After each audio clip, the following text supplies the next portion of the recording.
కాంగ్రెస్ ప్రభుత్వంపై BRS working president KTR తీవ్ర స్థాయిలో విమర్శించారు. అధికారంలోకి వచ్చి 30 నెలలు గడుస్తున్నా ఇచ్చిన హామీలను నెరవేర్చడంలో ముఖ్యమంత్రి రేవంత్ రెడ్డి పూర్తిగా విఫలమయ్యారని మండిపడ్డారు. ఎన్నికల సమయంలో ఆడబిడ్డలకు ఇస్తామన్న 2500 స్కూటీలు ఏమయ్యాయని కేటీఆర్ నిలదీశారు.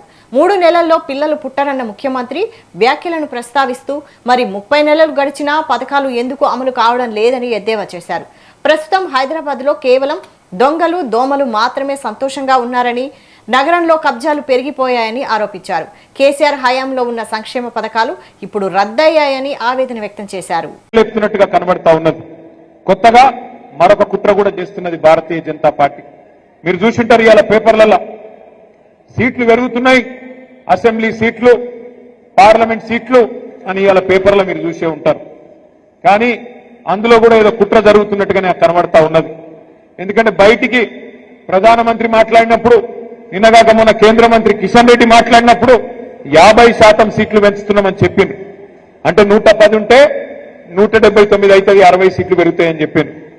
17 సీట్లున్నాయి పార్లమెంట్ లో, 26 అవుతాయని చెప్పిండ్రు. కానీ బిల్లు పెట్టిండ్రు, రేపటి నుంచి పార్లమెంట్ పెట్టిండ్రు. బిల్లులో మాత్రం 50% ముచ్చట లేనే లేదు. అంటే చెప్పేదొకటి చేసేదొకటి. మీరు ఒక్క మాట యాది పెట్టుకోండి, భారతీయ జనతా పార్టీ ఎన్నటికి కూడా తెలంగాణకు మిత్రుడు కాదు. ఆనాడు 2014లో ఆంధ్రప్రదేశ్ పునర్విభజన చట్టంలోనే సీట్లు పెంచుదామనే ఆలోచన ఆ చట్టంలోనే ఉన్నది. కానీ ఆ చట్టాన్ని తుంగలో దొక్కిందే భారతీయ జనతా పార్టీ. ఒక కొత్త కుట్ర కూడా తెరలేపుతున్నట్టుగా కనబడతా ఉన్నది. కొత్తగా మరొక కుట్ర కూడా చేస్తున్నది భారతీయ జనతా పార్టీ. మీరు చూసింటారు, ఇవాళ పేపర్లలో సీట్లు పెరుగుతున్నాయి, అసెంబ్లీ సీట్లు, పార్లమెంట్ సీట్లు అని ఇవాళ పేపర్లో మీరు చూసే ఉంటారు. కానీ అందులో కూడా ఏదో కుట్ర జరుగుతున్నట్టుగానే కనబడతా ఉన్నది. ఎందుకంటే బయటికి ప్రధానమంత్రి మాట్లాడినప్పుడు, నిన్నగాక మొన్న కేంద్ర మంత్రి కిషన్ రెడ్డి మాట్లాడినప్పుడు 50% సీట్లు పెంచుతున్నామని చెప్పింది. అంటే 110 ఉంటే 179 అవుతుంది, 60 సీట్లు పెరుగుతాయని చెప్పింది. 17 సీట్లున్నాయి పార్లమెంట్ లో, 26 అవుతాయని చెప్పిండ్రు. కానీ బిల్లు పెట్టిండ్రు, రేపటి నుంచి పార్లమెంట్ పెట్టిండ్రు. బిల్లులో మాత్రం 50% ముచ్చట లేనే లేదు.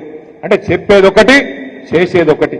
మీరు ఒక్క మాట యాది పెట్టుకోండి, భారతీయ జనతా పార్టీ ఎన్నటికి కూడా తెలంగాణకు మిత్రుడు కాదు. ఆనాడు 2014లో ఆంధ్రప్రదేశ్ పునర్విభజన చట్టం